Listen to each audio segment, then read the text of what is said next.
Good evening, Wilmington, and happy holidays. This is the final finance meeting of the year, and actually it's a joint meeting with Public Works. I have the Chair of Public Works to my right, Councilwoman Oliver from the 3rd District.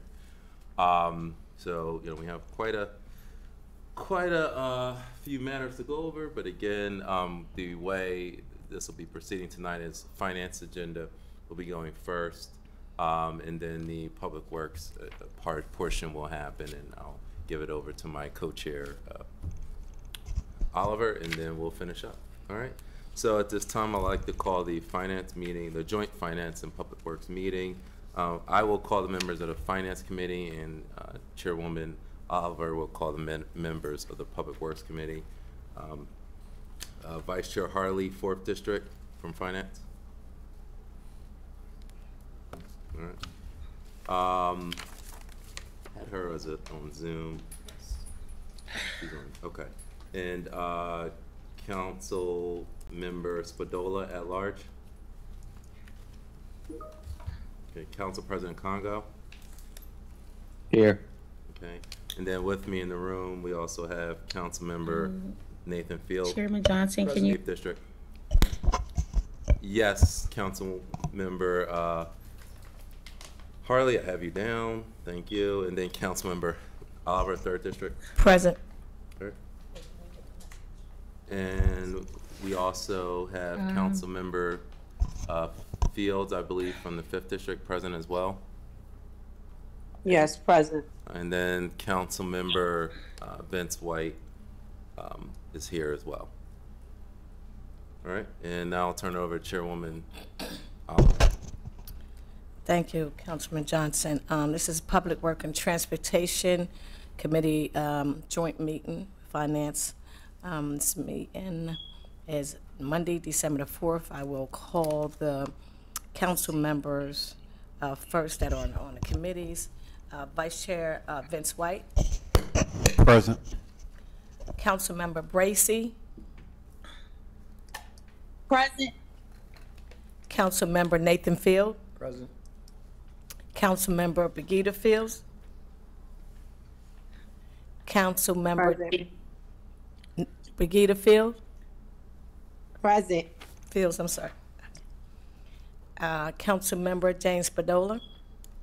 Present. At large. President Trippy Congo. Here.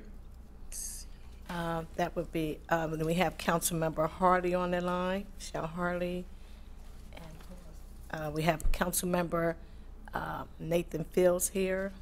And we also, thank you. And we also have Chair Chris Johnson here. All right. Thank you very much. Again, just as a housekeeping matter, only the members of that specific committee can second and move for motions. And I'll just get right to the agenda. We're going a little bit out of order as we do have an ordinance, and I would like to get that done as soon as possible. So with that, I'll go to item number 3 on the agenda, which is the introduction of ordinance 23045, which is an ordinance authorizing the issuance of the city's general obligation bond series E in order to provide funds for the city's relocation and replacement of water gas flares at the wastewater treatment plant. Is there anyone from the administration here to speak on that item? Mr. Chair, Vince Carochi, Deputy Commissioner, Department of Public Works. All right, the floor is yours. Thank you. This is a Clean Water State Revolving Fund loan, 25 years at 2% in the amount of $7,560,100. This is for the relocation of the existing flares at the wastewater treatment plant. Due to current NFPA codes, the existing setup with the flares on the roof of the digester building is no longer up to the current fire code. So in order for us to do rehab... We're having a little bit of difficulty hearing you. I don't know if it's your computer, Deputy Commissioner. Okay, I'm sorry. Can you hear me better now? Yeah, it's a little bit more clear. Thank you. Okay, so again, as I was saying, this is a 25-year bond, 2%, $7.5 million. This is for relocation of existing flares at the City of Wilmington's wastewater treatment plant. The existing setup with the flares on the digester building are no longer up to the current NFPA codes, so they must be relocated in order for us to rehab the digesters, which we are in the process of doing now. So before we can do the next digester, the flares need to be moved. Okay, all right. Is there any fiscal impact for the city?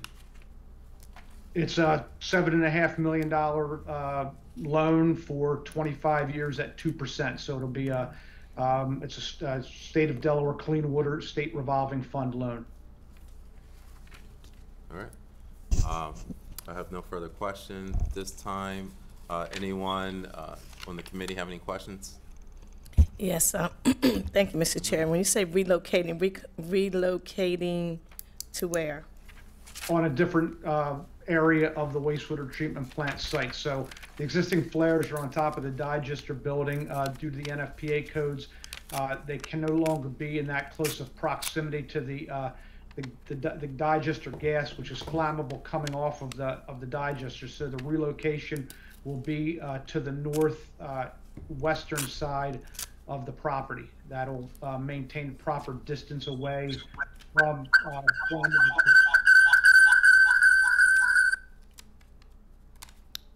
Okay, follow up. Okay, so you said the west side of where the digestive gas flare, where it's located currently, is going to be towards the left side. It'll yeah. If you're standing looking at the wastewater treatment plant off of 12th Street, it'll be in the back left part of the parcel.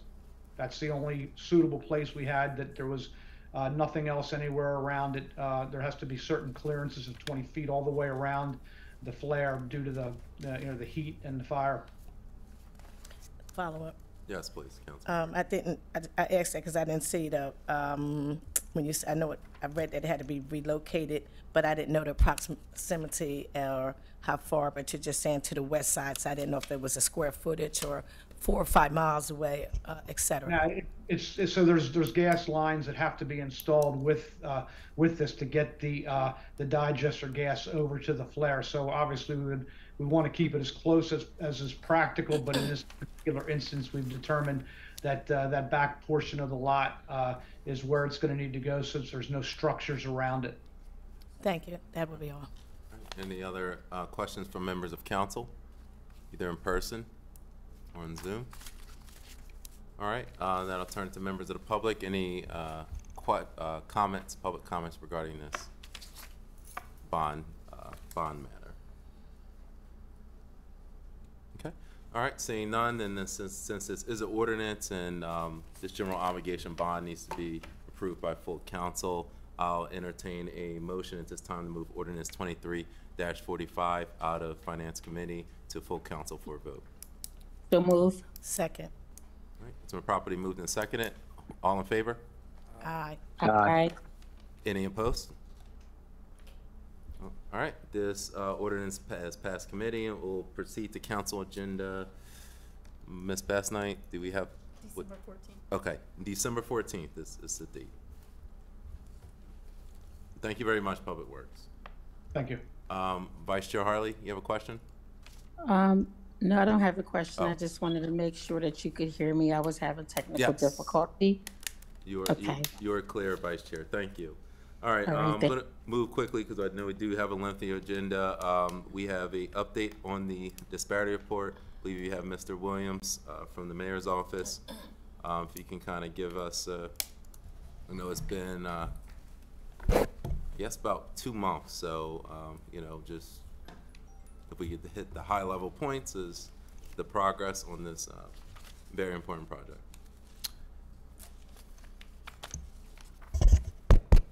Absolutely. Good evening.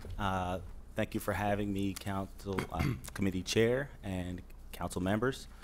I have a few slides that we'll share to run through the updates. As Committee Chair Johnson mentioned, our last update was the beginning of October, so a little bit under 2 months worth of updates, but proud to say that we have quite a few significant updates to share for this meeting today. Can everybody hear me okay? Yes. All right.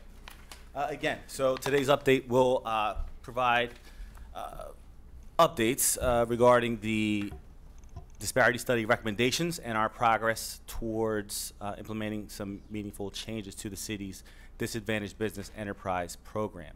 Next slide, please.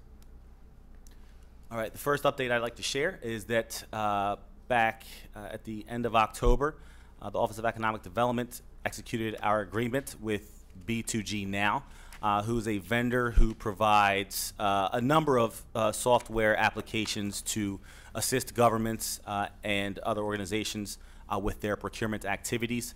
We have contracted with them to essentially replace our DBE database with an online tool that will allow businesses who are interested in applying to apply online, but also for us to manage the process and to allow those businesses to keep their information up to date. This will result in better information to be available for non-DBEs and businesses looking to contract with our DBE businesses.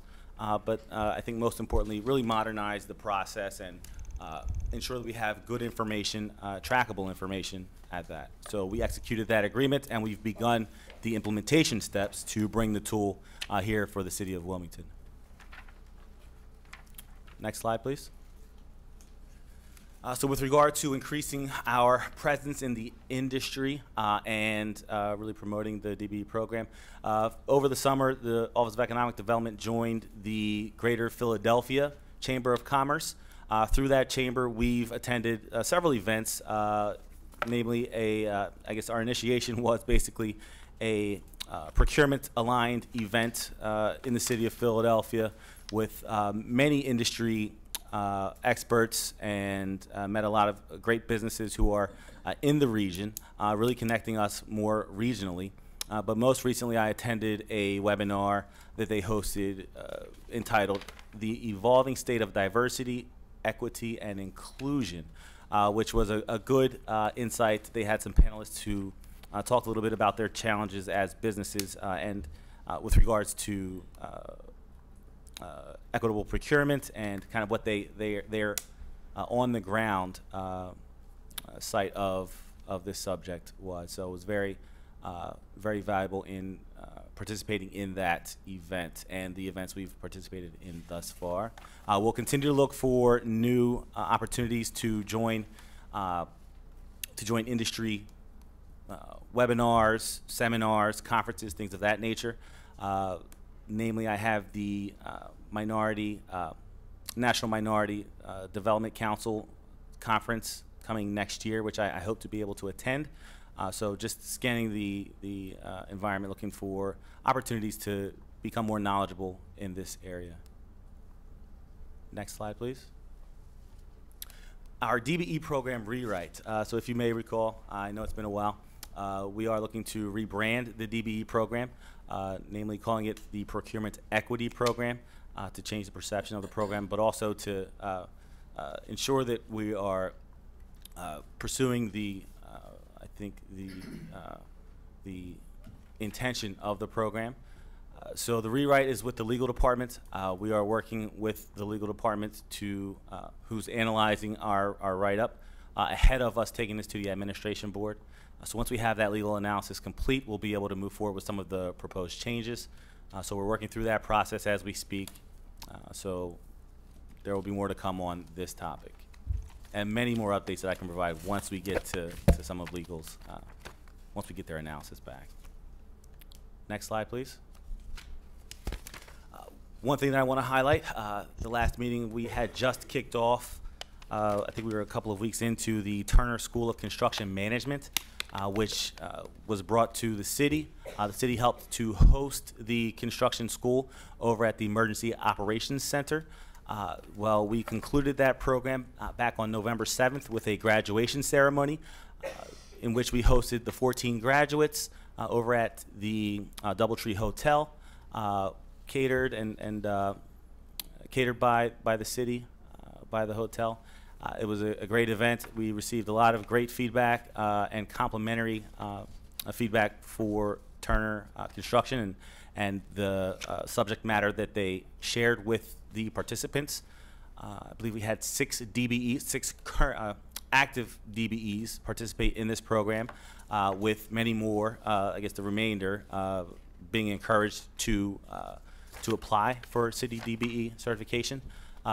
Everyone that I spoke to was absolutely interested in getting certified, and I know I've gotten a handful of applications from graduates since the graduation. So I think this was a huge success. Turner School of Construction has indicated that they intend to do this on a yearly basis. So we're looking to bring them back at some point in 2024, and we'll continue to partner with them to, once again, increase the capacity and to help build more businesses who are procurement ready. Next slide, please. The DBE analyst position is a position that was posted over the summer. I believe it was at the end of July. I'm happy to report that we filled the position late in October. The DBE analyst began on November 13th, and I've been working with this person to bring her up to speed and to get acclimated with the DBE program. And I must say that we are, more than impressed with the hire that we made. This person has hit the ground running and has really been a great resource in such a short period of time. The person that we hired, I guess I can say her name, is Shantae Manning, who previously worked in the city's procurement department. She has over 10 years of experience here working in the city. So her knowledge of the vendor process and a few other city departments has been really beneficial thus far. So like I said, she's really hit the ground running, and we're looking for opportunities to dig deeper into some of the activities that we are planning to do with regards to the recommendations from the study. For instance, she's already taken on some DBE certifications.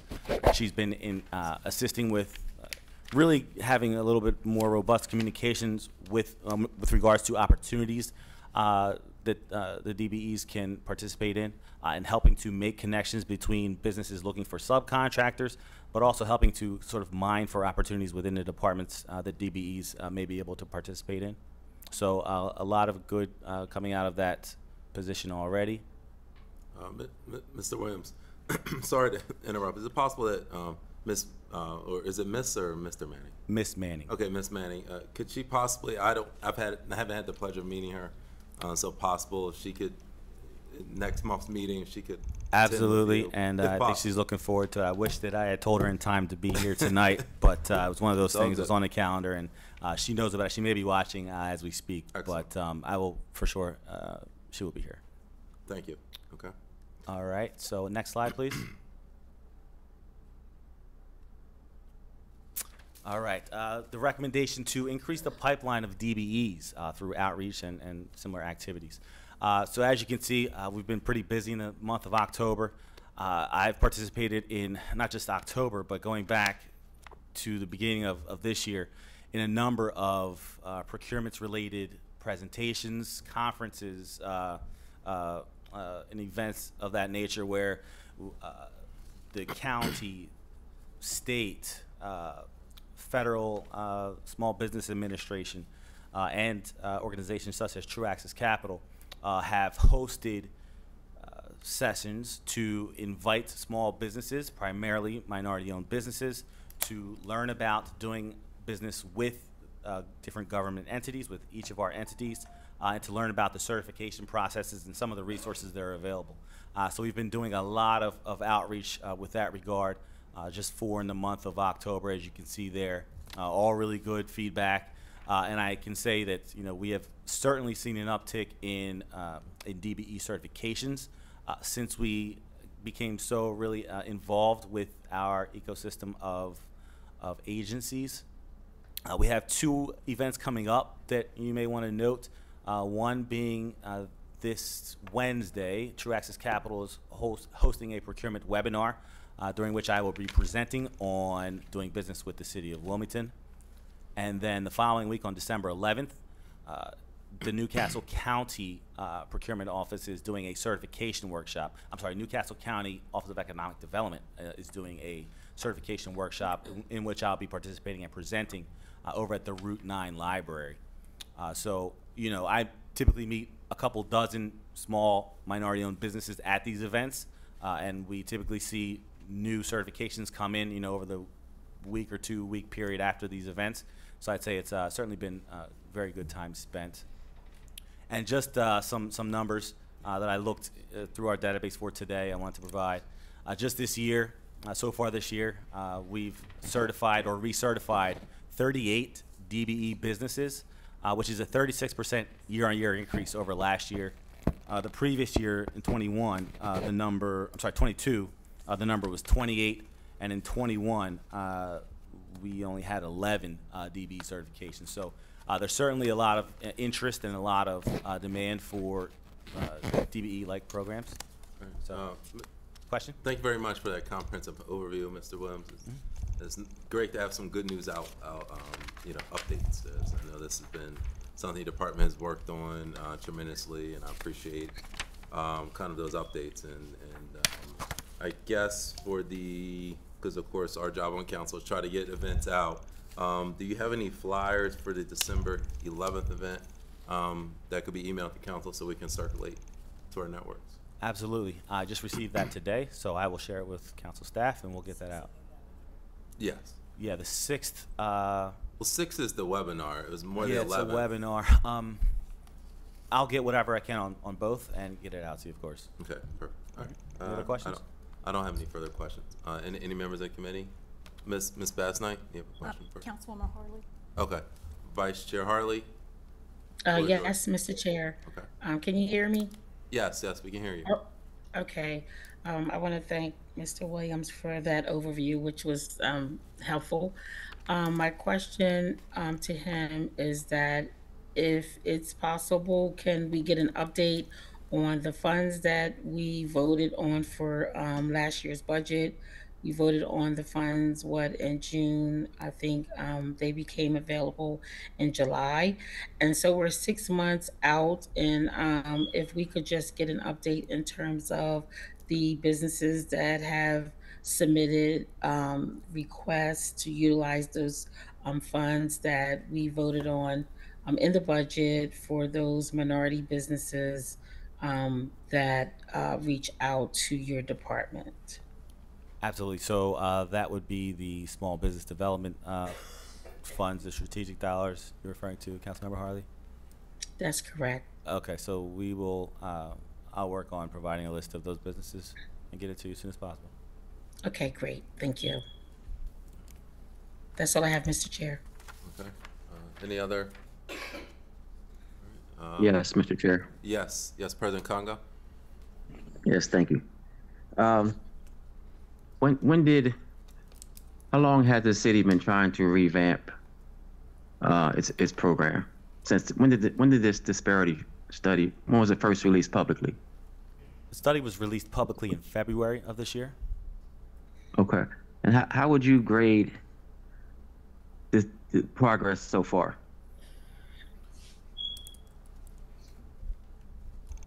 Because to me, I don't know how other council members feel, but it seems like it's moving very, very slowly.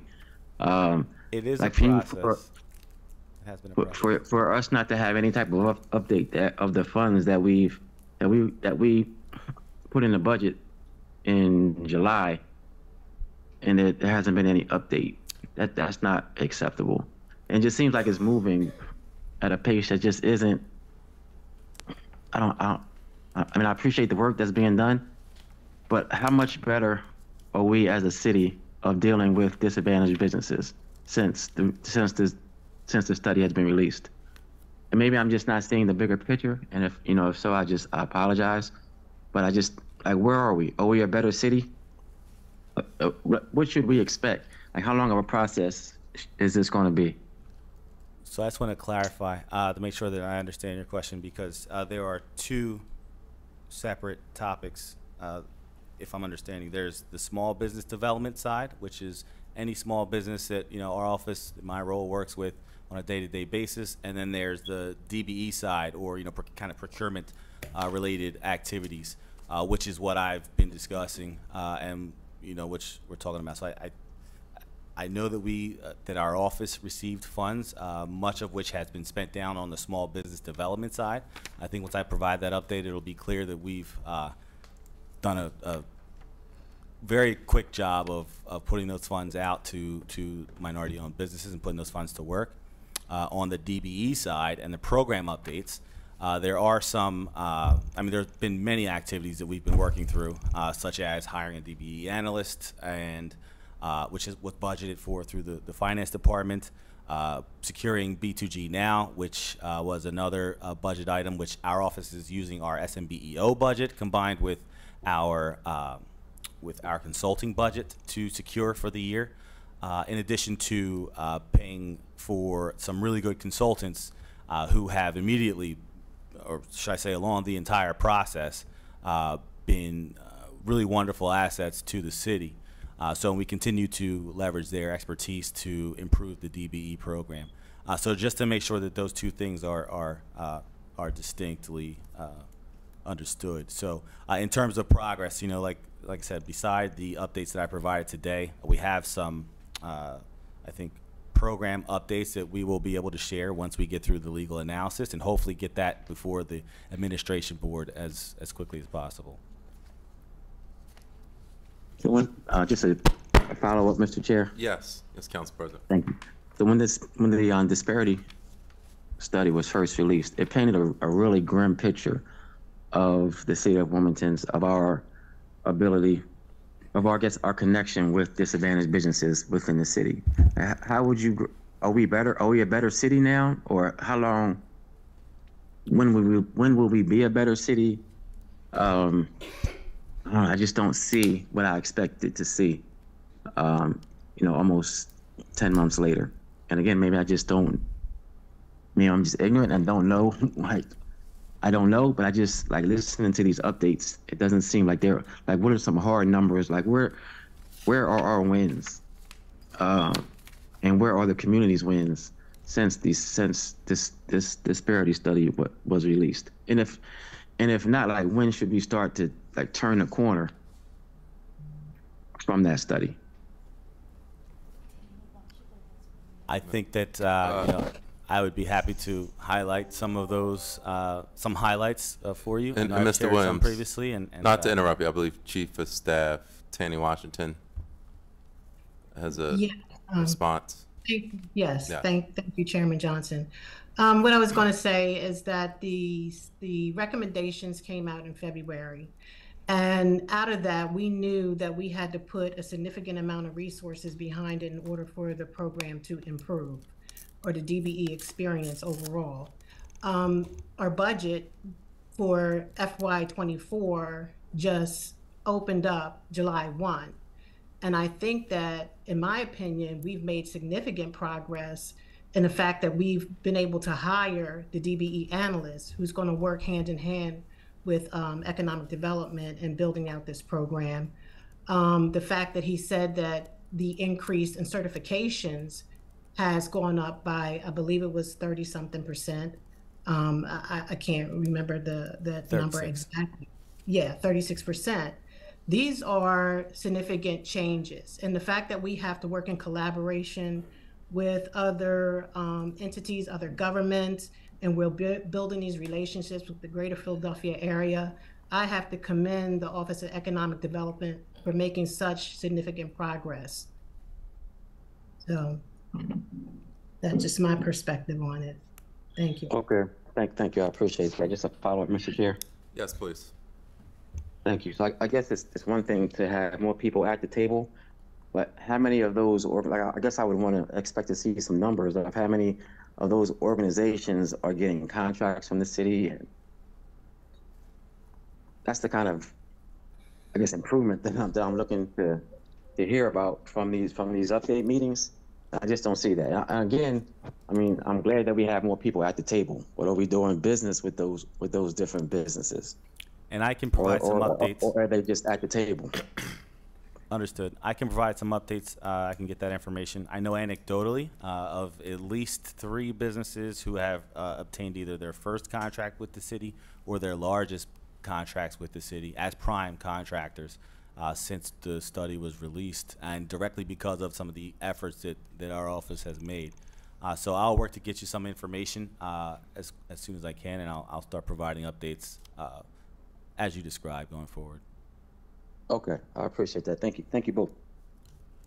All right, Vice Chair Harley, I see your hand. Yes, thank you, Mr. Chair. I'm not going to belabor the point, but I think part of what's being convoluted a little bit in this conversation is that the recommendations that came in February, I don't think there was ever a clear picture painted in terms of where we are and a path forward in terms of where we're trying to go to be able to address those corrective actions.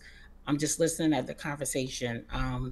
That I think is part of it. So when Mr. Williams share with us some of the updates next month, I think that would be helpful to be able to sort of like paint that picture a little clearer. These were the recommendations regarding DBEs, and these are the corrective actions and the steps that we're taking to address those recommendations. And I think we can have a greater appreciation for the work that you just shared and the work that you're doing. And I just want to say it is commendable already, but I think we could appreciate it even more if we were on the same page. Thank you. All right, Councilmember Spadola. Thank you, Mr. Chair. Good evening, Mr. James. Question, in terms of the attendance at the Philadelphia networking events and conferences, is that with the intent to educate ourselves about how Philadelphia is doing DBE better, or is that with the intent to hire Philadelphia businesses? Because if it is the latter, I mean, my concern is that we're looking outside of, well, not even just outside Wilmington, we're looking outside of Delaware to give contracts. Can you elaborate on that, please? So I think the intention is to increase our presence here in the region, increase our profile here in the region. So it is twofold. I'd say to learn some of the best practices that are going on in the area and align our office's activities, specifically the Small Minority Business Office, with those activities, and then to attract more businesses to do business here in the city and with the city. I mean, I think the more that we can raise the city's profile and let everyone know about the good things that are happening here, the more investment, right, private dollar investment, which is what we're really looking for, that will come. Thank you. Thank you very much. Any other members of council have any comments or questions? Now, I'd just like to Yes, echo, Councilmember.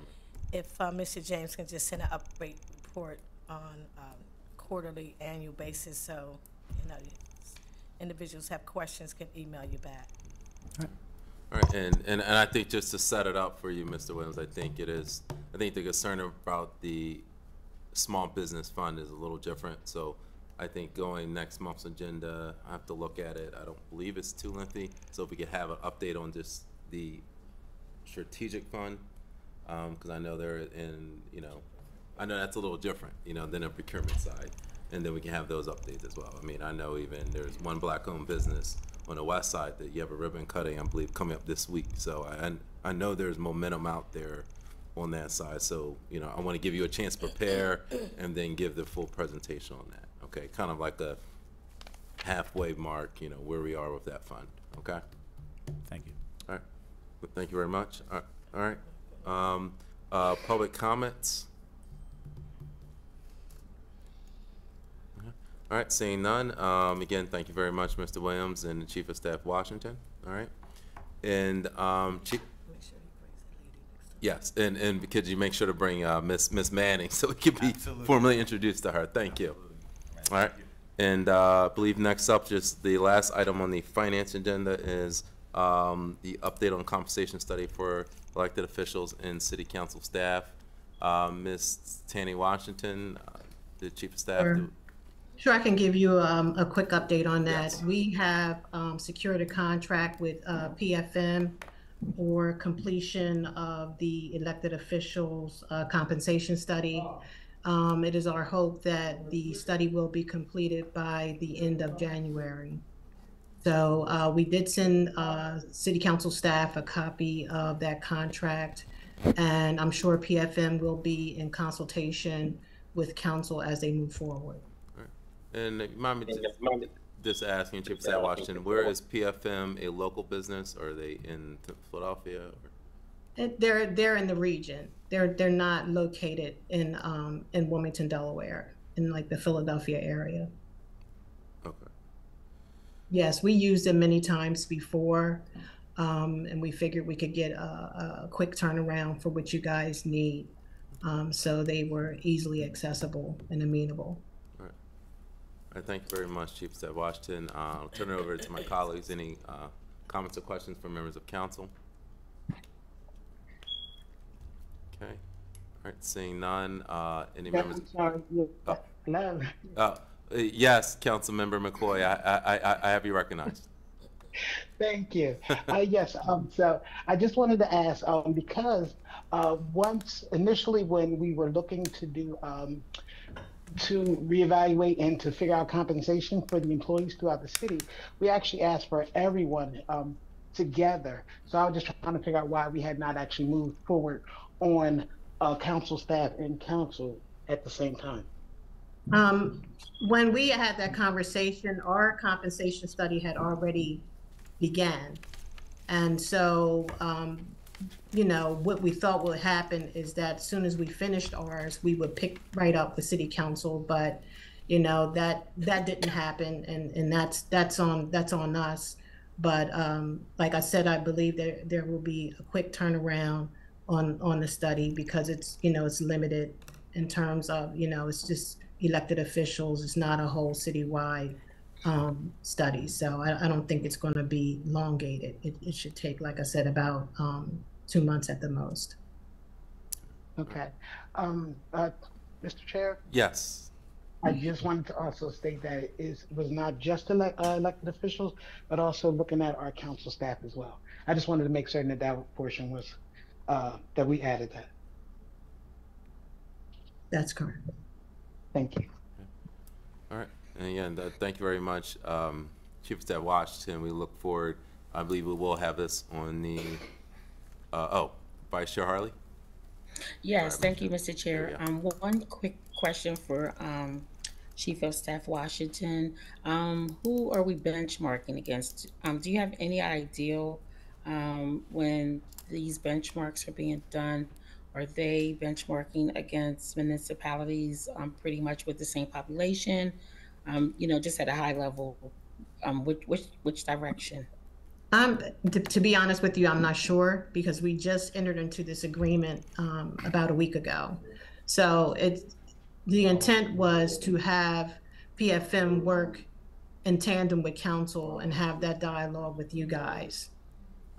So, you know, the administration, we completed ours in terms of our you know, our merit employees and union employees. Now, you know, you guys will be engaging with PFM.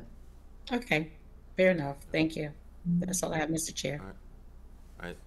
Thank you very much, Chief of Staff. And given the timing, I think it's more appropriate if we put this on the February agenda, just because I think the January agenda, I guess the report probably won't be out, because that would be the first, I believe, the first week of January. So I think it'll get us time for you to continue the conversation with council, staff, leadership, and then I'll put you on for the February agenda. So if you could just make sure they at least have that timing down, so that by the first week of February, we'll be ready. Okay.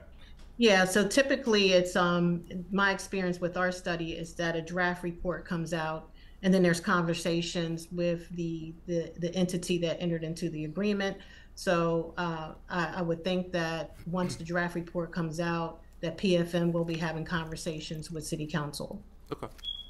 Okay. All right, and I believe Ms. Bassnight has a Yes. So the draft report is due on January 31st, and the final report is going to be due on February 14th.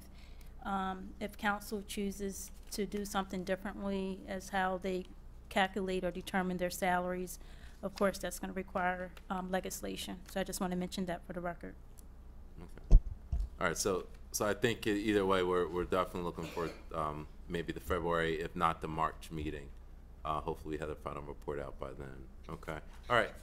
Thank you very much, Chief of Staff Washington. And sorry for hurrying you, but we still do have a lengthy agenda ready. We have many members of the public here to speak on some items. So thank you very much for your time. And now I will hand it off to my wonderful co-chair, Councilmember Oliver, and she can run the Public Works portion of this meeting. Thank you, Councilman Johnson. Great job. Just as a note, only members, as a friendly reminder, only members of the committee should be making motions and seconding them. Okay. And with that being said, we're going to go right to the agenda. We're going to go to the ordinance 23045. We're going to no. We're going to ordinance 23041. This ordinance to amend Chapter 45 of the City Code to adopt a comprehensive cost connection control program. And who is here to speak for this? Hi. How you doing? Hello. Yeah, good afternoon. Could you say your name, your title? Yeah, my name is Luis Camacho. I am a civil engineer for the Water Division here in the Department of Public Works. And I'm going to be introducing the Cross Connection Control Program. Basically, this is a requirement from Delaware State, the Department of Health and Social Services, enacted this legislation a couple of years ago in 2021, and the city needs to adopt the code so we can basically meet the state regulations. Guess what? That was real simple. I'm sorry? No, I said you said that very well. Oh, thank you. So the ordinance amends Chapter 45 of the City Code to adopt the City of Wilmington Cross Connection Control Program dated October 20, 2023, as it may be amended for time to conform with 16 Delaware Amended 44.6 2.1 entitled Cross Connection. So you're saying this is just to get just to be updated with the state? Is that what you're saying, Mr. Correct. Luis? Correct. Is there any fiscal impact? No. Is any committee members, because I remember speaking to you about this, is there any committee members that would like to have any questions for Mr. Luis? Is there any other council members that have any questions for Mr. Luis? Okay, Mr. Luis, this is an ordinance, so it must be voted out of committee. And it probably be, could I get a motion to move this on the agenda out of committee? Motion. Second. Okay, it's been moved and second. All those in favor say aye. Aye. Aye. Aye. Okay, motion carried. This should be on the agenda for December the 14th. Is that correct, Marshall? Yes. Thank you, Ms. Thank you. Have a good night. Okay, next we have on the agenda, we're gonna reverse the agenda a little bit. We want to get to resolution approving a grant for temporary construction assessment of tax partial 26-00540-002 to Brandywine Shed. Do we have, like to come up and speak? Yes, thank you. Good evening, committee members. My name is Jim Shanahan. I'm the Executive Director of the Brandywine River Restoration Trust. I'm here today to ask for your support of the temporary easement that we are requesting. Just speak up just a little, I'm sorry. Asking for your support of the temporary easement to provide access to what is called Dam Number 6, which is a dam which is located behind Rockford Park and adjacent to the DuPont Experimental Station. The mission of Brandywine River Restoration Trust is to restore the Brandywine River to enable the passage of American shad and other species and to improve the ecological function of the river and to provide equitable access and recreation for our community. The reason we are requesting this easement is because we need to go through city property in order to remove this dam. American shad is known as America's founding fish. They have migrated up the Brandywine River in tens of thousands for centuries, and but 300 years ago, when the first dam was built, that prevented their migration. So the purpose of this dam removal is to enable these fish to migrate. However, there are other benefits to this dam removal besides the migration of fish. These include the improvement of water quality, improving the overall ecology, and increased recreation. Most importantly, when these dams are removed, flooding is reduced. Removing dams on the Brandywine River reduces flooding on the Brandywine River. And this is a matter of environmental justice for the people who live along the Brandywine River, particularly in northeast Wilmington, where we've had severe flooding over the years, the last time from Hurricane Ida, which made homeless several hundred people. Removal of this dam is supported by the DuPont Corporation, which owns half the dam, and the City of Wilmington, and the U.S. Army Corps of Engineers, and DENREC, and over 20 other environmental organizations. We appreciate your support of this easement. We're not sure. We think it would be, which is required in order to effect this dam removal, which has been approved by so many organizations, and which is funded in part by the U.S. Fish and Wildlife Foundation, by the state of Delaware, and by private foundations, including the Longwood Foundation. Thank you. Okay, if you could stay right there, Mr. Shanahan, you can stay in your seat. Do we have Vince on the line? I'm here, council member. Vince, would you like to speak towards this resolution, please? Sure. So as Mr. Shanahan just related to the group, this temporary construction easement would allow Brandywine Shad 2020, or Brandywine River Restoration Trust, as they're going by now, their contractor access to get to the dam for demolition purposes.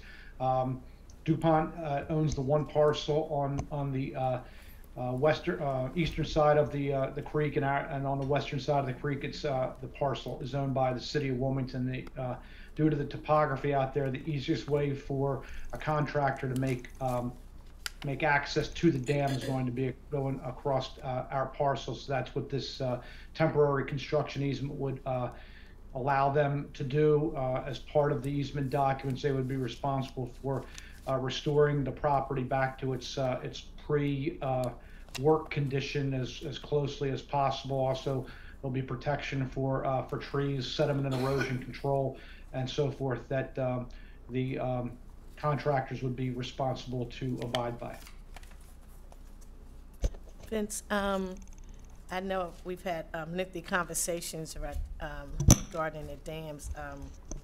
So, as you had stated to me some time ago, this is going to improve the water supply and replace two transmission mains that make up the deterioration of Dam 1, allowing the dams to be removed to the creek, the bottom restored in its natural state.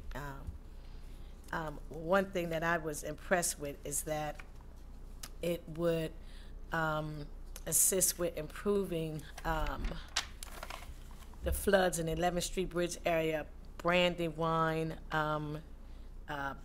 Mills, the condos back down by the Brandywine. That's Brandywine Mills, right? Northeast Wilmington, Northeast Boulevard. You know, at the Hurricane Ida, I too had some questions regarding the dams, but after I saw the floods and all the damage it did during the rain, the storm of Hurricane Ida, I'm looking forward to some of these dams being removed so we can stop the flood. You know, a lot of people have still not recovered from Hurricane Ida, even with the insurance, homeowners insurance. You know, I found out through that flood, most homeowners insurance are a ripoff, because a lot of people thought that people didn't have insurance, but we had a whole gym full of people who had insurance, but they just wouldn't pay for because they said it was a natural catastrophe. So if they're going to remove the dam that's going to help from all this flooding, so be it. I mean, and it's also based on the studies and information I have read. It's environmental justice.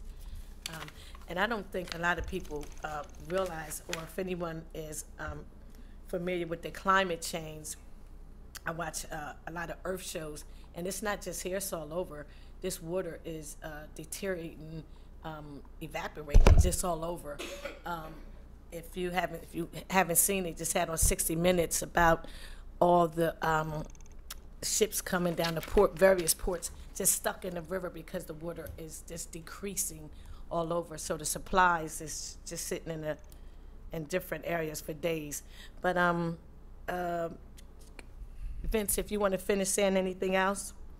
So just in relation to the lower Brandywine, there are other projects that we're currently working on to alleviate future flooding in that area. We've gotten a grant through DEMA that we're working through now. So there will be ongoing studies to specifically address the eastern bank and in the lower Brandywine area between the 16th Street and 11th Street bridges. So there are other projects that are going on, but in addition, this through the removal of these dams upstream that are no longer needed for their original purposes, this will help flooding and the backup of flood waters through areas through the drainage area when we get heavy storm events. Now, when y'all say that when you say that the federal government is involved, are you talking about CARP? Are you talking about the state, Coons and them? Could you be more specific when you say funding from the feds? What are you saying, Vince? From the studies that we're doing, we're getting funding through DEMA, the Delaware Emergency Management Agency. As far as the work that Brandywine River Restoration Trust is in, and Jim's there in the audience, he can certainly chime in. They've gotten funding through U.S. Army Corps of Engineers, as well as other private entities for these dam removals. Yeah, I can just clarify on that. Our funding has been received from the federal government through the U.S. Fish and Wildlife Foundation, through a bill sponsored by our Senator Carper in 2016, which is the Delaware River Watershed Conservation Fund. We received 3 grants totaling over $900,000. We've also received 2 grants from the, bond bill appropriations from the state of Delaware for that. And we have also received grants from private foundations, including the Longwood Foundation and Crystal Trust. I thought I saw a commercial, and I was out there. Chris Coons also was involved with it when he was over there one time. Yes, correct? Councilwoman. Our entire congressional delegation is involved and supportive of this effort, including Senator Coons and Congresswoman Blunt, Rochester. So you have the entire federal delegation, as well as the entire, the state delegation also. Is that correct? That is correct. Okay. Any other questions from anyone from the council members? Yeah, question for Commissioner Carocchia. From a City of Wilmington legal perspective, can you confirm that this resolution is exclusively related to Dam 6, which is the one across from the experimental station? Yes, I can. The temporary construction easement is specifically for Dam 6, which on the eastern bank borders the experimental station. On the western bank, it's over near Rockford Park. In an area there are no other houses or anything around that, so there's no residents impacted and so forth with this particular dam removal. The dam already is breached, and this work here would remove the remains from the creek bed. Thank you. Any other questions from council members, committee members? Yes, Madam Chair. Vice Chair. I guess I need a little education, probably more than a little. So there's a dam around the Hagley location. Is that the experimental station we're talking about? There's several dams around Hagley upstream from this. This particular dam here is literally right on the lower property of the DuPont experimental station, closer to Rockford Park. This near the bridge? Near the Tyler McConnell Bridge. It would be downstream from that. Downstream from that. So yeah. I just I can't picture this. But all right, well, I'll talk off record. And somebody can educate me. I just can't picture where this. I'll tell you what, council member, I can I'll send you a map around that has a listing of all the dams and their locations on an aerial map. How about that? That would be extremely helpful. So the follow up, how would this impact on the water supply for the city? Don't we some portion the river drains into the race? Yes, that's correct. So we that's why Dam 2 is there. We refer to Dam 2 as the city dam, so that allows. Don't cuss. Don't cuss. Don't cuss for this.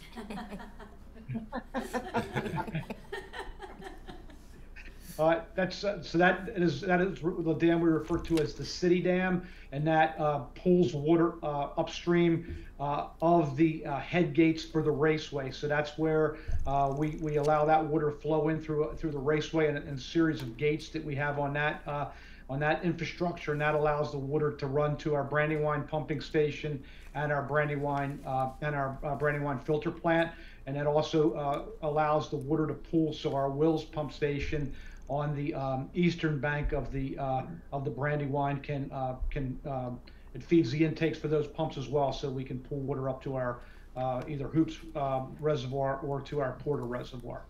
And so this would have no bearing on that. That is correct. This is several dams upstream from that.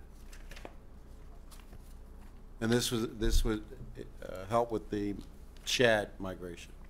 It would. So just a little bit of history on this.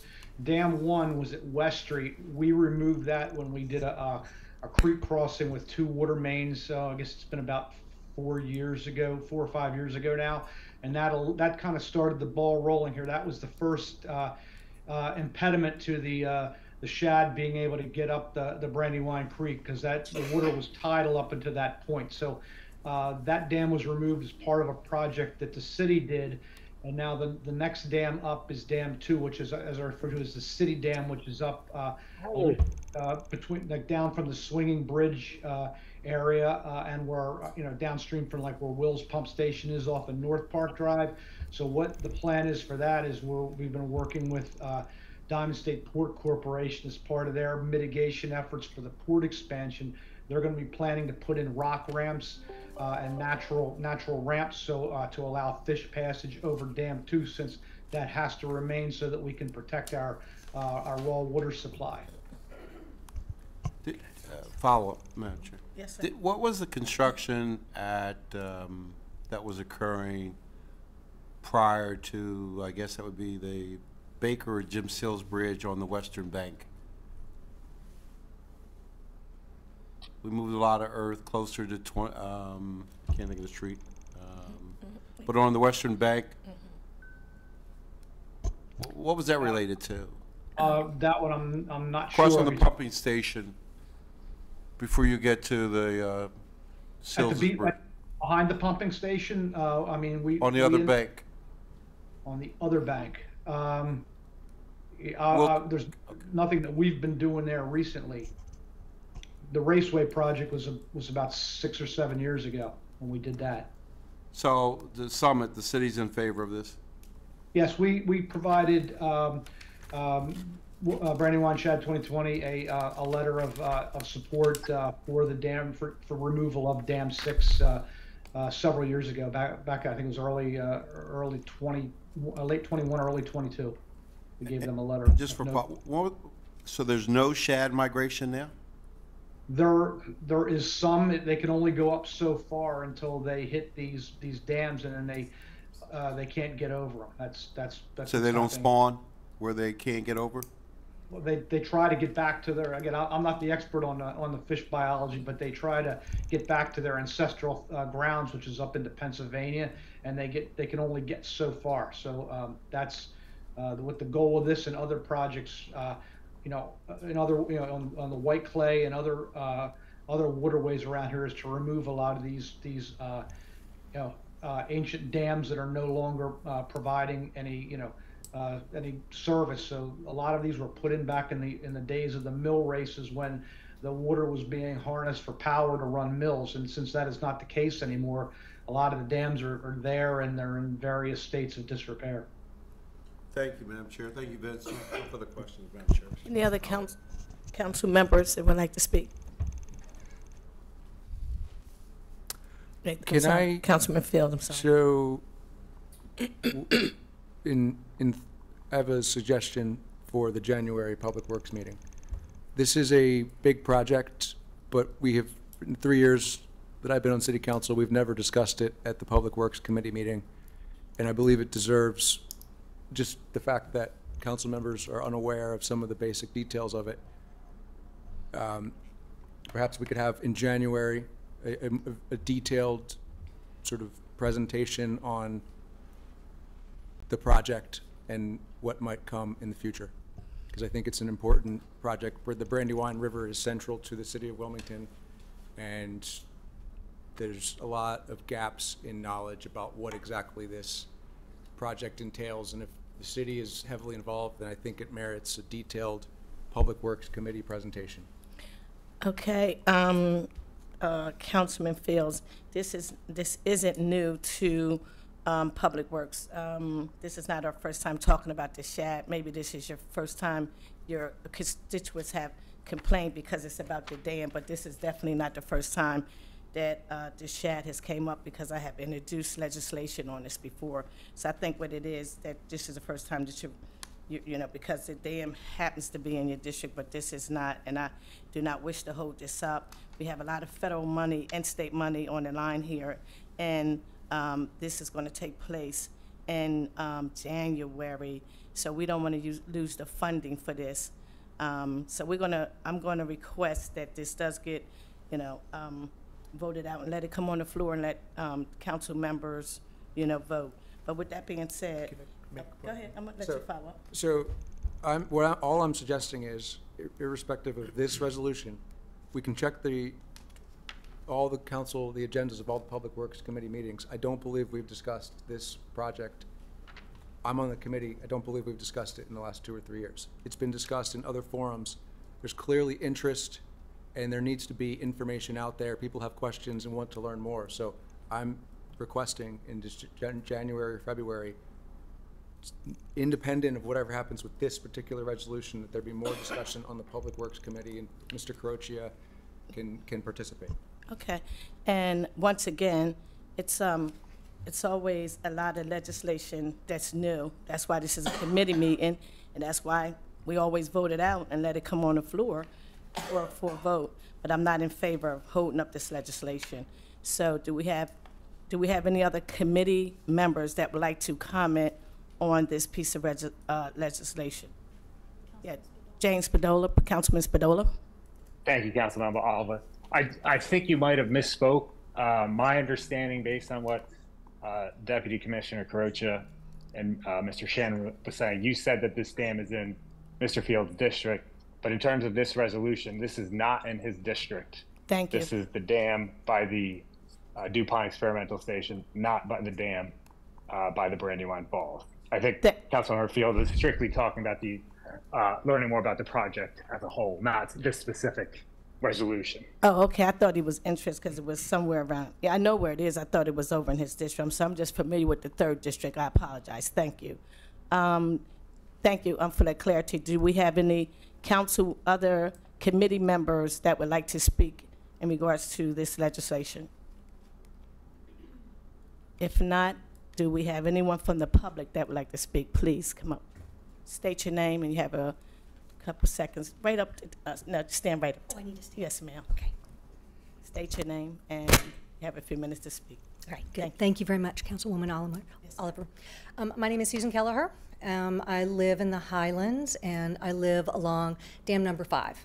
So really, my purpose in coming here today, it was kind of surprising, and I think it would probably be surprising to most citizens when these things come up, right? We elect you to do this work for us. However, I will say in the now 7 years that I've lived in Wilmington, and I have lived along the Brandywine, both at the Point near the swinging bridge and now in Brandywine Falls, the entire time I've been here, I had never heard of an effort to remove dams. And so the thing I would just ask is if the council can help to educate the community I've read all of the BRRT studies and those that occurred even earlier in the mid-90s, and I have begun to hear a lot about flooding, but it's not in those materials. So I think it just would be well before that, before there are actions taken, that I just want to go on record that there is a dam that feeds the mill race in my neighborhood, and the impact for us in that community in dam number 5 would be significant if removed, because it would impact the mill race. So dam number 6, I don't know all the implications, but given that this surprised me as a resident that this was coming up for vote and I'd never heard of it, I thought it was important to come today as a resident and say, hey, this is a really significant public works project that involves 11 dams along the Brandywine. One's already removed. 2, as I understand it, will never be removed, right? Because that's our water supply dam. And then there are agreements that we understand that have been made with Hagley to keep theirs. So at the end of the day, if the issue is flooding, some dams and not others doesn't really ring quite right to me, and I want to understand it better. So I want to be an educated and helpful resident. I also want to make sure that I'm protecting the things that caused me to move to Wilmington. And I am quite concerned that dams we're getting easements to start removal of dams, and I'm just not sure that people know what's happening. Thank you. Thank you. Is there anyone else from the public that would like to speak? Sure. My name's David Mensch. I live in the Highlands also. And while I tend to pay more attention, I think, at times to community involvement, I have known that BRRT has been around for probably 6 or 7 years. I've seen Mr. Shanahan at Rockford Tower with a 12-foot model of the dams. So to me, it really hasn't been a surprise. And the way I look at it, especially this resolution, this is about Dam 6, which DuPont owns, and they're willing to pay to remove. I see no reason it shouldn't be removed. Thank you. Anyone else from the public would like to speak? Please come up. State your name, please. Tamara Shanahan. Can I just say something? It's not just the shad. It's global warming. I walk that Brandywine every single day. Please talk in the mic. Talk to us, please. I walk that Brandywine 3 times a day with a blind dog. Just from the dams that were taken out, you see the wildlife, and you see when those shads are coming up to spawn and try to have their babies, you see them jumping for joy. I mean, come on. We have flooding and we have global warming. And I walk and I see it every day. So we're not here just for the shad. We're here to make our air clean, our water clean. Our little kids that live in our neighborhood love to go down there and go fishing. And when they catch a shad, it's amazing. That's all I have to say. And thank you so much for at least letting us come up here and try to explain why we're here. We're not here just to take a dam out. We're here for global warming. Thank you. We have someone else to speak.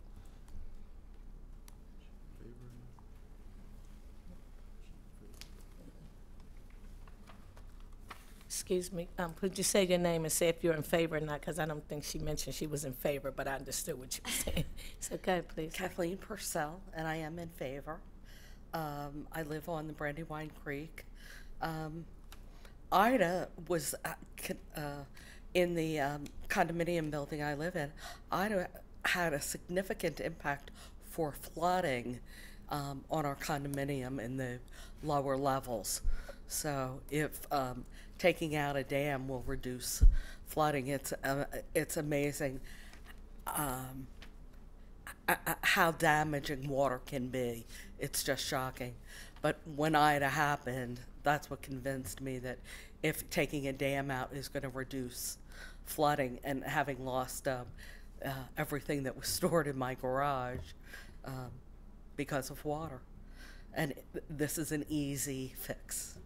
And also the the wildlife. It's going to have a bigger impact on the wildlife, and it's really great to be able to see the birds, the ducks, the geese, the turtles, you know, and the fish in the water.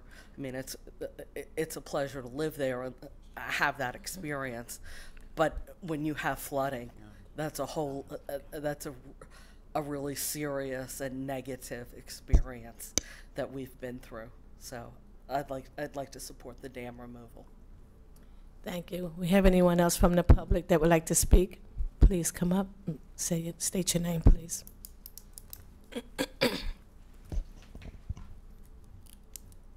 Lorraine Bertola, and I also live on the Brandywine, in the condos along the Brandywine, and also was there for Hurricane Ida and saw the impact that it had. You know, watching cars floating in garages is very scary. Having the bridges closed because of the impact of the water, potentially taking out those bridges, was very scary. And knowing the impact it had even further down the river, and people with loss of property in, you know, millions of dollars, and the impact that it had on them as well. But also, I want to speak to the wildlife. It's, you know, I grew up on the Delaware Bay as a child, and just seeing the water change there over the years because of the work on the environment there. You know, going into the Delaware Bay and not being able to see your feet when you're in shin deep water, to as I became a teenager, to be able to go waist deep and be able to see your feet. And so they're the things that happen when we look at bringing wildlife back into the rivers.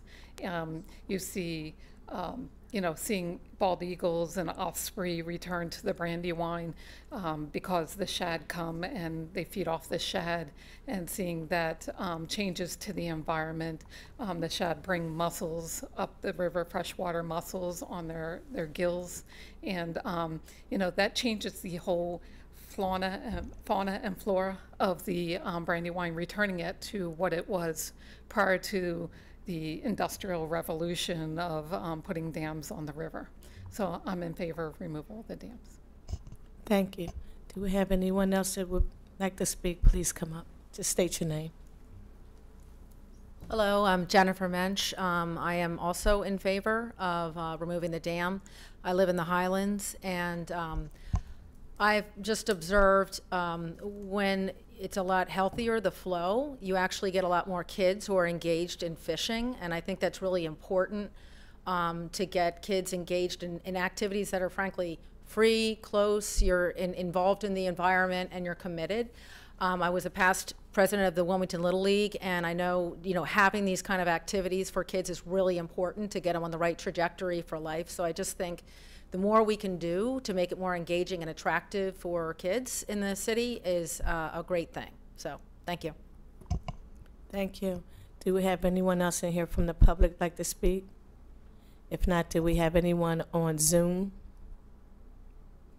Michelle, okay. Nobody on Zoom? Oh. Okay, 1 second. 1 second. Michelle, you see it? Stan Sakura. Okay, Mr. Stan, you have 3 minutes. Please feel free to speak to me. Yes, hi, my name is Stan Sakura. I am also I live in the Highlands, and I am unsure whether I am opposed or for the removal of Dam 6, but I do have some questions that I'd like to at least get you as the council to consider before moving forward with such a thing. Excuse me, Mr. Stan, we don't answer questions. You just make your comments. It's public comment session. That's what I'm doing. I'm making comments. Oh, okay, I heard you say questions. So that you'll consider these questions. Okay. Number one, why are these dams not being considered for repurposing for power? We're talking about repurposing dams or removal of dams, but have we studied the impact and the potential repurpose for powering, which our electric infrastructure is an issue? Number 2, where is the actual study? Because I have yet to see a single study that shows that the removal of specific dams on the Brandywine will reduce any of the flooding, specifically since Dam 2 will not be removed. Number 3, what is the cost to the taxpayer for the removals of these dams. Specifically, number 6, I heard that there is monies, that there was a question about there being money and some funding, but do we actually know what the cost is, and are we sure that there won't be any further impact? Additionally, has there been a study to show what the sediment impacts will be? When you remove a dam upstream, there will be a tremendous amount of movement of sediment in the ground in front of the experimental station that we know has many, many years of potential pollution. So is there any concern downstream for the removal of these dams, and have we taken that into impact? What is the benefit to the shad if they can't get past dams 5, 4, and 3, which are not being talked about removing right now? What's the impact of construction? And then lastly, I would hope that they are going to use the same criteria for protecting the frogs, snakes, bats, and mice that have kept the pedestrian bridge from being rebuilt that was washed away during Ida. Thank you. Thank you, Mr. Stam. Appreciate your comments. Next, we have Simone Hand. Yes, thank you. My name is Simeon Hahn.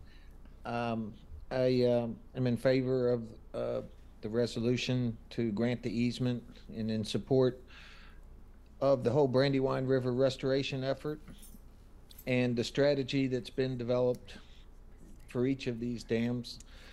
It's well known the dams cause significant negative impacts to the natural hydrology or the water movement, including to floodplains, also natural sediment movement. They cause a lot of what we call ecosystem services. I'm a retired NOAA scientist. I've volunteered significant time towards restoration of the Brandywine.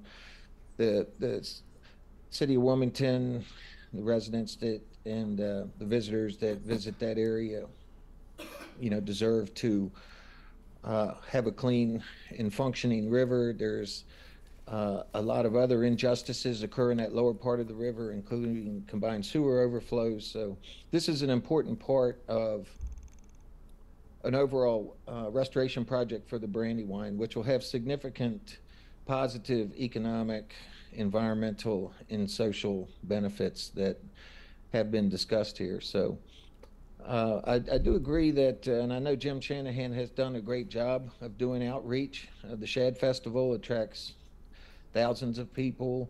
That's happened each year, and you know there's a continuing effort to do more outreach. And I know Jim's very proud, as you know, all of us that have been supporting this project for many years. It started 15 years ago, actually, with the Pennsylvania, with the Brandywine Conservation Organization up there. I can't remember the exact name, but it's been around for a long time, and these projects are occurring all around the country. The city of Wilmington deserves, and the people here deserve the same consideration and benefits. So again, I'm in favor of the resolution and in favor of this important component of a larger restoration effort. Thank you. Thank you. Next, we have Mr. Archibald.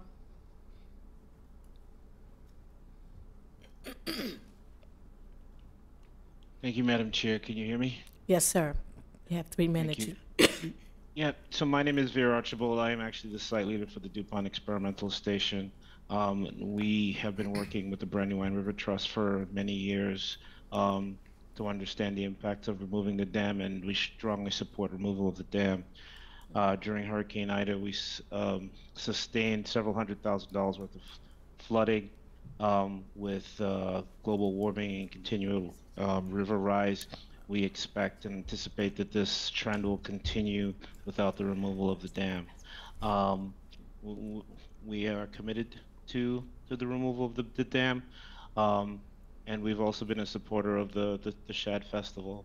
I don't know if you've had a chance to experience the Shad Festival the last few years, but it's a wonderful opportunity to educate the public on the North American shad and show the type of recreation that will come back to the city of Wilmington, particularly fishing, which is a great outdoor activity for the youth. So we at the DuPont Company strongly support the removal of the dam. Hopefully, you would take my words into consideration. Thank you. Thank you very much, Mr. Archibald. Next, we will have JV.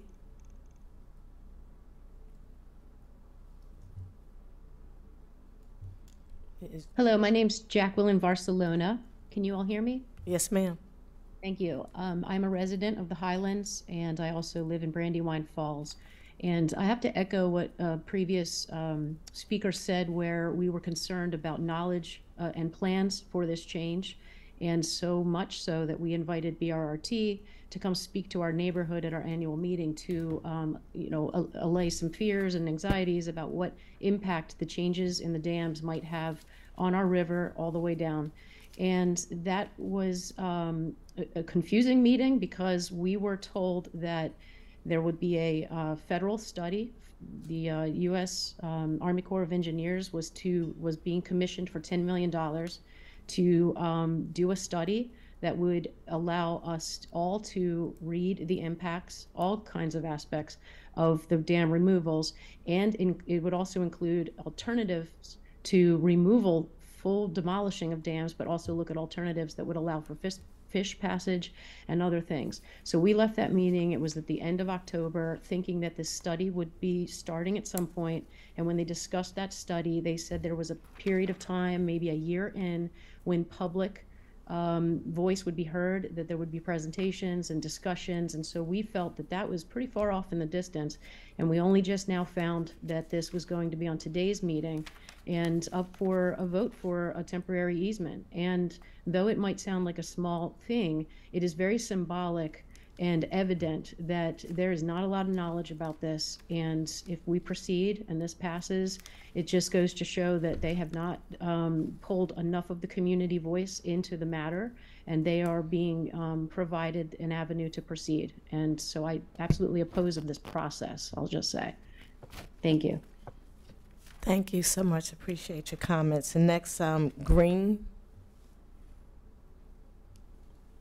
Building Unit. Is it United or Unit? I can't just see it. Hi there. Thank you. It's Green Building United. My name's Karen Igo. I am the Senior Program Manager for Community Engagement for Green Building United. I've been working in Northeast Wilmington for the past year and a half with federal funding on the flooding issues there. And I just wanted to say that I am in support of this going forward, and I hope that you all will move it forward as well. Just to give a little more information, there are hundreds of thousands of dollars being spent right now on flood studies on the Brandywine, including the City of Wilmington, Chester County, and then also the funding that our organization has with the National Fish and Wildlife Federation, federal funding, and that's because of the American shad, but it's also because of the flooding. Not only that Wilmington will and get worse, increasingly worse flooding that we experience, but also very much so in Northeast, where we have been hearing that we've been having this really catastrophic flooding there. So there's a lot of hydrology experts working on this issue, especially down at University of Delaware with their Water Resources Department. All the options are being looked at to provide safe passage for the American shad and other species. It's not just that one fish, it's the health of the ecosystem. The entire community depends really on a healthy Brandywine. But especially for the folks that really got the most devastating flooding that really don't have the resources to deal with it, which is the people in Northeast. And we all know that, repairing climate change induced extreme, problems is much more expensive than alleviating them from the beginning. So, this is really foresight and thinking ahead rather than, being behind the gun to try to repair this after the fact. It's also my understanding that there's been a letter circulated from the Brandywine Falls Homeowners Association in protest of this easement. I'd just like to say that this letter has some uninformed content, And I hope that anyone who is taking that letter into consideration in regards to this will give the Brandywine River Restoration Trust an opportunity to respond to that letter as well, because they have been working on this for a very long time. And if you, I found out about all this because I see them at so many community events, that if you are a person that goes to community events in Wilmington, in the city, you would have heard about this by now, I believe. Thank you so much for your time. And again, I am in support of this resolution. Thank you so much. Appreciate your call. Lastly, we have Matthew.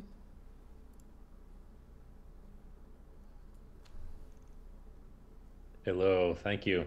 My name is Matt Sarver. I'm a senior ecologist working in the area, working on a number of projects associated with the Christina and Brandywine, including recently the Christina Brandywine River Restoration, Remediation, and Resilience Plan with a bunch of partners, including Brandywine River Restoration Trust and others. I also work with a lot of community conservation groups as a volunteer, the Delaware Ornithological Society, Christina Conservancy, on the board there, and also am the vice chair of the Delaware Native Species Commission, appointed by Governor Carney. So I'm speaking on behalf of myself, but just by way of background, and I would just say I strongly support the granting of the easement for this dam removal project. I think as Simeon said earlier, this is something that's happening in coastal waterways around the country to help improve the large-scale outlook for populations of many of these migratory fish and other wildlife species. And we have great opportunities to do the same thing here in Wilmington if we can get enough of these dams removed to allow those historic migrations to continue. I was down at the site of Dam 1 removal this past summer, and it's not just the shad that are benefiting. I saw red-breasted sunfish at the nest and the gravelly area there. What happens is all the sediments that back up behind these dams completely change the substrate of the river bottom, make it a lot less amenable for a number of species, especially of fish and other aquatic life to use. And so once those sediments are able to naturally move and the river can restore itself, you get a cleaner river bottom, more gravel, more riffles, more habitat. So speaking primarily to the wildlife habitat aspect of it, is unquestionably a good thing for aquatic habitat and aquatic connectivity in the Brandywine. And I'm not a hydrologist, so I can't speak professionally to the flooding impacts, but I do feel that that's another important consideration, particularly with the Northeast community and the effects that we saw there during Ida and likely to see again at some point in the future. So thank you for your consideration. Thank you so much, Matt. Do we have anyone else on the line that would like to speak from the public?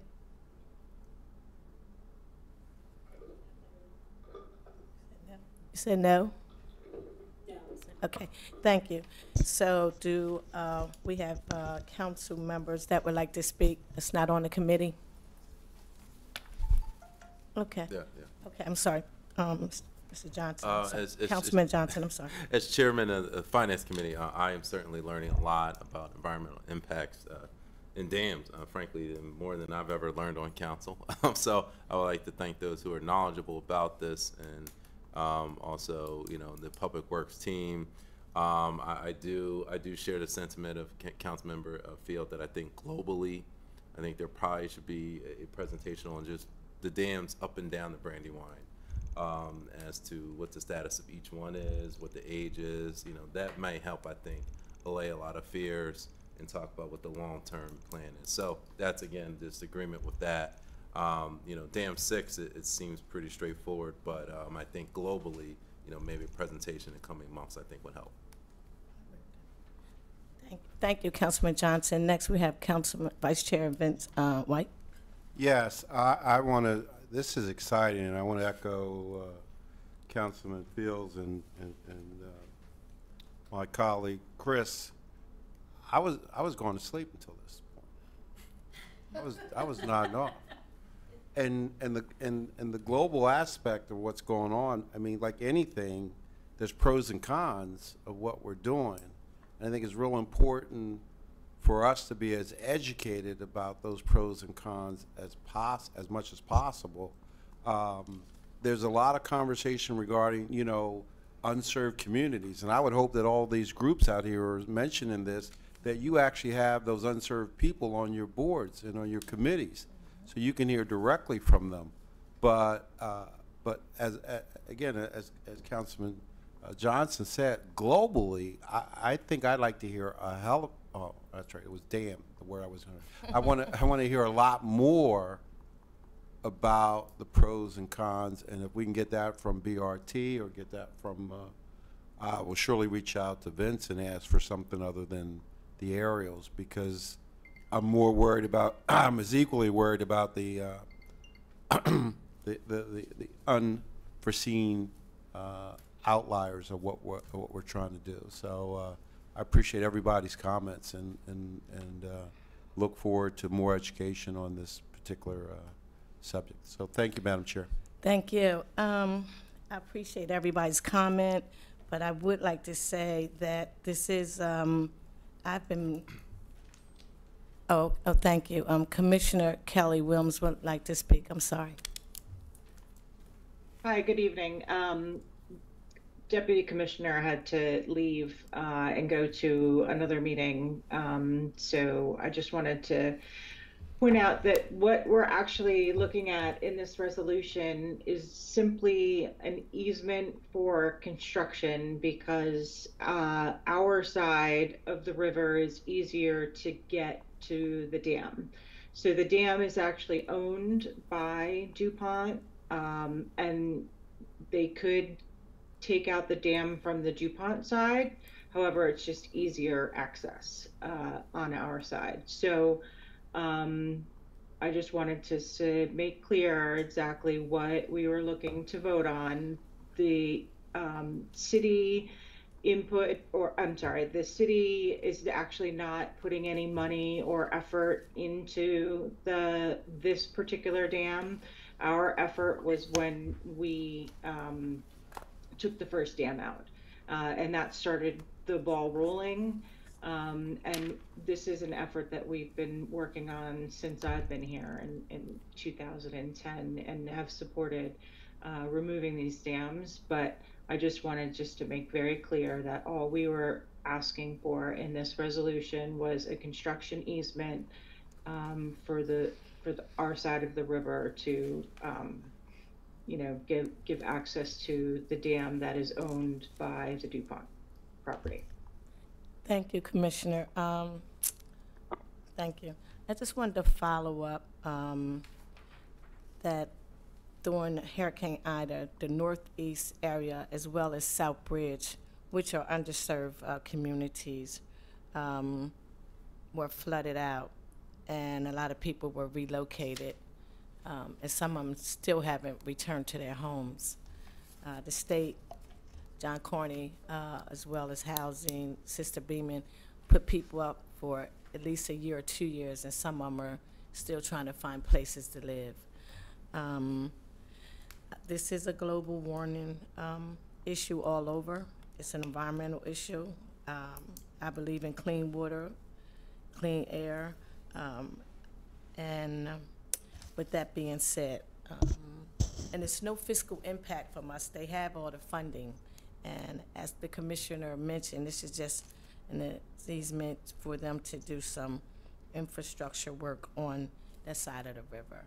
Oh, I'm sorry, Councilman Bracy, would you like to say a few words? I'm sorry, right here. Thanks, Madam Chair. I think everything's been said at this point. I just had my hand raised because I wanted to thank the members of the public that have come out tonight or either attended virtually to express their concerns and their opinions about this. We are really excited when the community comes out and is able to articulate their points of view and let us know what their concerns are. And this is the perfect venue for that, a committee meeting. So thank you to all of the community members that have come out. And I agree with the other council members that I think, as a further conversation, having a larger discussion around the status of the dams in general and what's happening, kind of getting read in on the history that Commissioner Williams was just mentioning from 2010 on up till now, what's happening and what we should be planning for in the future. So just wanted to put that out there and say thank you again to all of the community members that came out. Thank you, Councilman Bracy. I too would like to have further discussions, and maybe we could come in here with the commissioner and the deputy commissioner and some other individuals that's on the line to discuss the various dams. I mean, I'm familiar with it because I'm always listening to people who know about the dams. So, but it is an interesting conversation that should continue. I do agree with that. But this is a resolution. It doesn't have to be voted out of the committee. So, with that being said, this will be on the agenda. Marshall, what date? December the 14th. On December the 14th, for a committee, for a council as a whole to vote it out. Thank you so much. I appreciate everybody for coming out tonight. So if there's a motion to move this to the committee on, I don't need more because it's just, I think it's a motion. No, it's not finished. Oh, we jumped around. Yeah, we just moved around. I'm sorry. I appreciate everybody coming out tonight. We're going to continue with our agenda. Y'all have a good night. Next, we're going to go back to, move back up to resolution approving the 3 grant applications submitted by Public Works to the federal government to fund several water and water waste infrastructures. Who's, Commissioner, you here to speak regarding this resolution? Yes, ma'am. I can speak towards this resolution.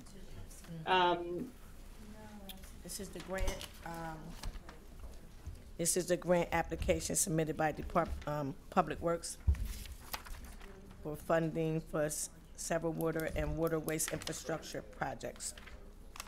Yeah, so Public Works was approached by our federal delegation asking for some funding ideas for earmarks for some infrastructure projects, and they...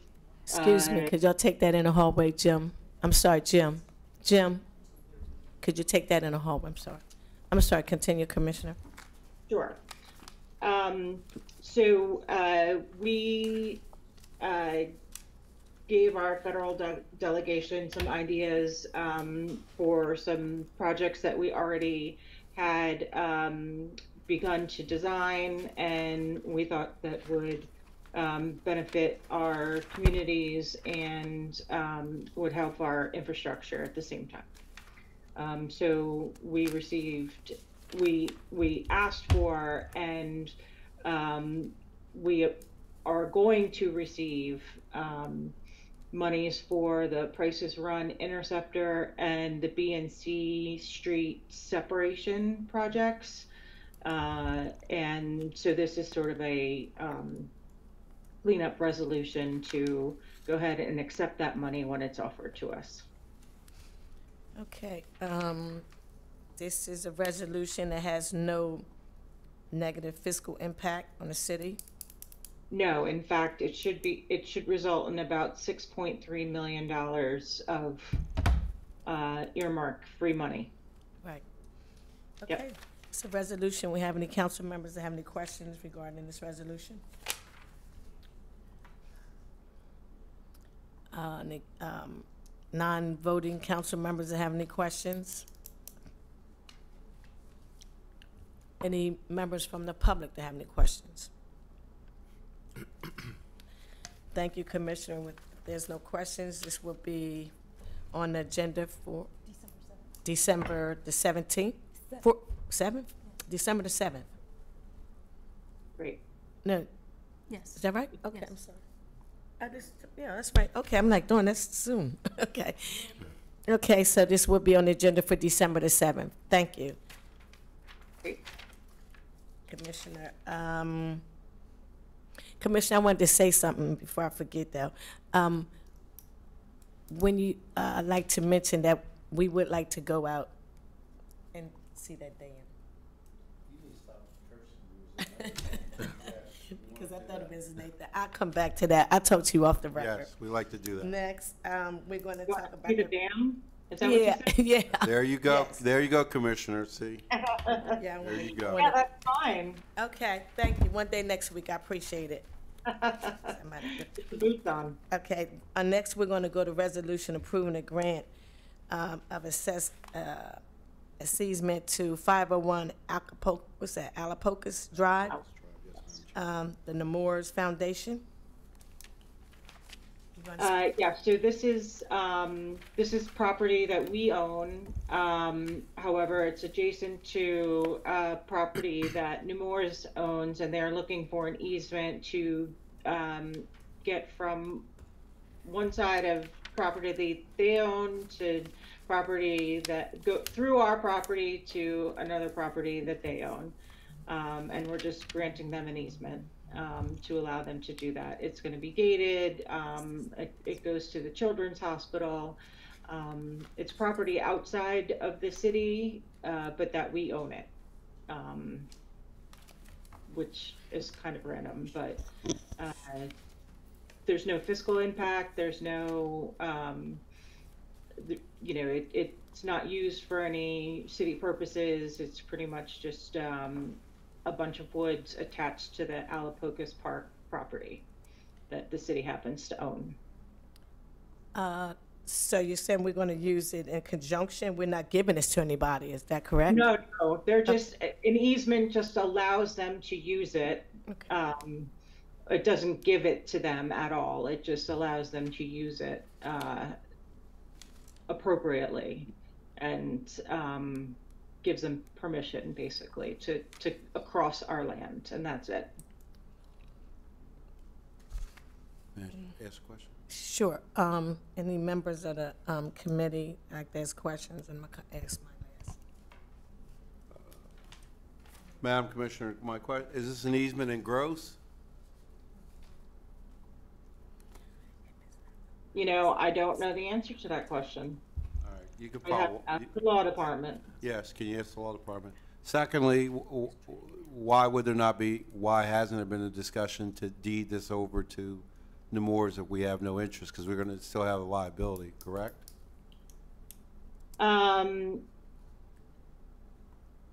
Correct. I don't know why we would give away property, but I mean, I guess we can have that conversation. Well, okay, then educate me. What's the length of the right of way? It is in the description. I'll have to review it. I'd have to look at it again, but it's in the description. I think it's like 2,500 feet. 2,500 feet? Yeah, I have to look at the description again. And follow up, just one last question, Madam Sure, Chair. you may follow up. It would be extremely helpful, at least to this committee member, that when we have these discussions about parcels, that we have some type of aerial map. We can go online and you could actually educate us to the location of that real time. Actually, it's attached. The aerial photograph is attached as Exhibit A. Yeah, I see that, but I'm looking for more 3D. I'm actually looking for online, Google Earth, whatever you want to do, just to be a little bit more ability to recognize it. I mean, I appreciate the printout, but there are other tools that will allow us an aerial view of the property or properties that were mentioned. That's all. I can pull that up if you need me to. And it just an item for future. I don't want to belabor the committee members, but it would just be a helpful tool. Thank you. That does make sense. And I'm not in favor of giving away no property. Yeah, okay. Okay. Do we have any council members, committee members that have any questions? There's no fiscal impact. Do we have any council members on the line that would like to speak, non-voting members? How about anyone from the public? Thank you. That is what you've been waiting for. Come up there and state your name. It's my lucky minute. You might as well get Good evening, members of council. My name is Wendy Stabler. I'm with the law firm of Saul Ewing. and I'm counsel to the Nemours Foundation. And those were great questions, and I would like to take the opportunity to respond to them. A question about easement and gross. This easement benefits just the Nemours property. So it is very particular to that property. It runs with the land. It's not just sort of a general grant, but it does run with the land and benefits and binds both Nemours and the city. A great question about potential liability. We have, at the request of your law department, a revised form of easement that will include an affirmative obligation to ensure the access area. It will also include an indemnification to the city so that should anything happen there with our service vehicles, the city would be fully protected by the commitment made in the document. So it's a very small area, but there is a benefit to the city in allowing Nemours to use it. First of all, we're tremendously grateful. It's extremely helpful to our operations. This will allow our maintenance and service vehicles to utilize the property, to access our internal drive in a way they cannot do now. It is not open to the general, it will not be open to the general public. I want to make that clear. It will be gated. But we will be landscaping it with native plants. And so the visual aesthetic of this little area as you drive by on Alapocas Drive will actually be significantly enhanced, because we will implement a landscape plan that'll be reviewed by Luis and the city for their approval. Are you, if I may, are you putting any hard scape down? Yes, there will be asphalt laid. So we're increasing what, the runoff? Yes, but we'll have stormwater, so this has to go through, even though it's a city easement, it is in the county, so it will go through the county approvals process. So we'll have to get the construction plan approved, and we will have to provide for stormwater management and make sure that we do not increase any runoff by the 2,000 square foot area that we're adding. So that will be part of our construction plans and part of the technical review. And the default position, if Nemours goes out of business in the next 1,000 years, it comes back to the city? So if we abandon the easement, it comes back to the city. If we cease to use it, the city law department requested that we acknowledge that if we do not use it, that it would extinguish the easement and we would no longer have that right. If there's a sale of Nemours, would it come with the sale? It binds the, It yes. binds the parties? Yes. So this is I won't say the word because I'm tired, but in perpetuity, you got it. Perpetuity, yes. Yeah, and I won't say the word DAM either. Yes, sir. Yeah, I saw yes, you giggling back there. Yeah, so, yeah. Yes, it is. However, the city has in the feedback they've given us asked for a termination right. It's not terrific for us, but that's if that's the terms. Beggars can't be choosers, and we're tremendously grateful for it. We hope that won't be necessary, but that's. Yeah, because there's a significant investment in trying to make this work. We recognize contributions of the hospital, no doubt. Thank you. We just want to protect the interests of the city, and I just want to be sure that we have a default position. Absolutely. At least in my thoughts. Thank you. I applaud your law department because they've done a really nice job, and Luis in working with us with Public Works. Great professionals, and we're, as I said, very, very grateful. Thank you so much. Thank you so much. Thanks for waiting. Thank you for your service. Sure, anytime. Okay, that too is a resolution. It doesn't have to be voted out. Marshall, when will that be on? December the 7th. That will be on December the 7th, City Council. Okay, with that being said, can I get a motion? Motion to adjourn. Do we have a motion to adjourn? Yes. Motion. I'm So sorry. moved. Second. Okay. It's been moved and second. Meeting is adjourned. Thank you. See everybody next year. Everybody.